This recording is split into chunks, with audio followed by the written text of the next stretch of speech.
పూర్తి వివరాలకు చదవండి రేపటి అక్షర శిల్పం దినపత్రికలో.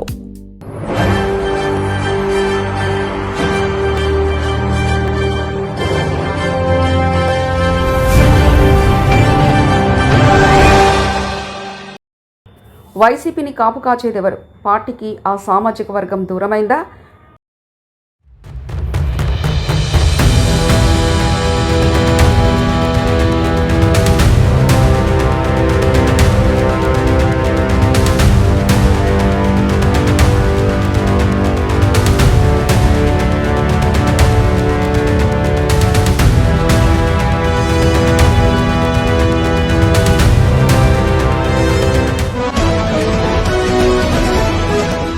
వ్యూహ ప్రతివ్యూహాలతో సరికొత్త రాజకీయం.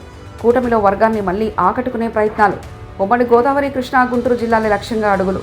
ఆత్మీయ సమావేశాలతో శ్రేణులో ఉత్సాహం నింపేలా కార్యాచరణ.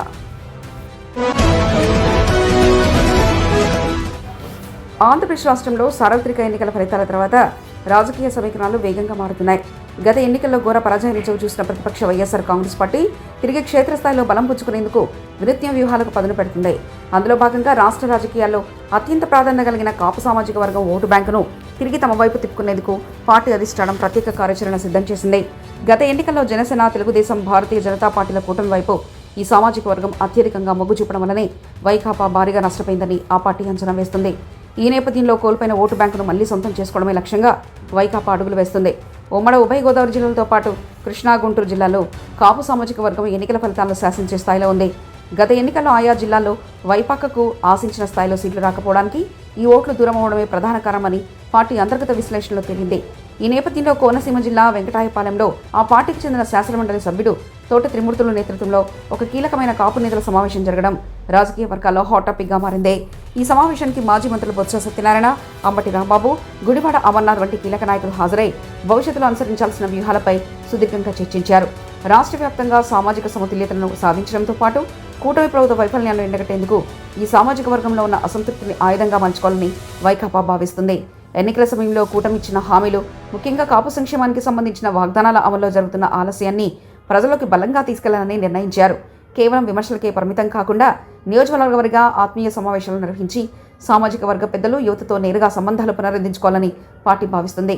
కూటమి ప్రభుత్వంలో ఈ సామాజిక వర్గానికి దక్కుతున్న రాజకీయ ప్రాధాన్యతపై కూడా అంతర్గతంగా చర్చలు జరుపుతూ వైకాపా హయాంలో జరిగిన మేలును వివరించే ప్రయత్నం చేస్తున్నారు.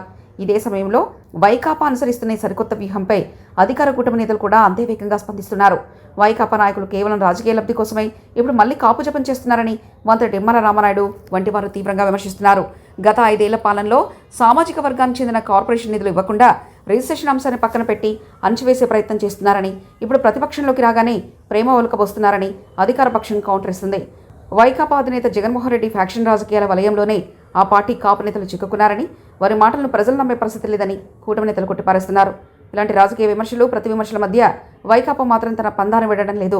కాపు సామాజిక వర్గంతో పాటు వెనుకబడిన తరగతుల కలయికతో ఒక బలమైన సామాజిక కూటమిని నిర్మించాలని యోచిస్తుంది.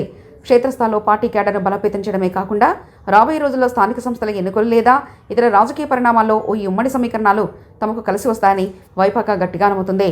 భవిష్యత్తులో మరిన్ని ప్రాంతీయ సమావేశాలు నిర్వహించి ఈ సామాజిక వర్గానికి చెందిన ద్వితీయ శ్రేణి నాయకత్వాన్ని ఆకట్టుకునేందుకు అధిష్టానం ప్రణాళికలు రచిస్తుంది. ఏదేమైనా ఆంధ్రప్రదేశ్ రాజకీయాల్లో అత్యంత కీలకమైన ఓటు బ్యాంకును ఆకట్టుకునేందుకు వైకాపా వేస్తున్న ఈ అడుగులు రాబోయే రోజుల్లో ఎలాంటి రాజకీయ మార్పులకు కారణమవుతాయో వేచి చూడాలి. మరిన్ని కథనాల కోసం సబ్స్క్రైబ్ చేసుకోండి మీ అక్షర శిల్పం. పూర్తి వివరాలకు చదవండి రేపటి అక్షర శిల్పం దినపత్రికలో.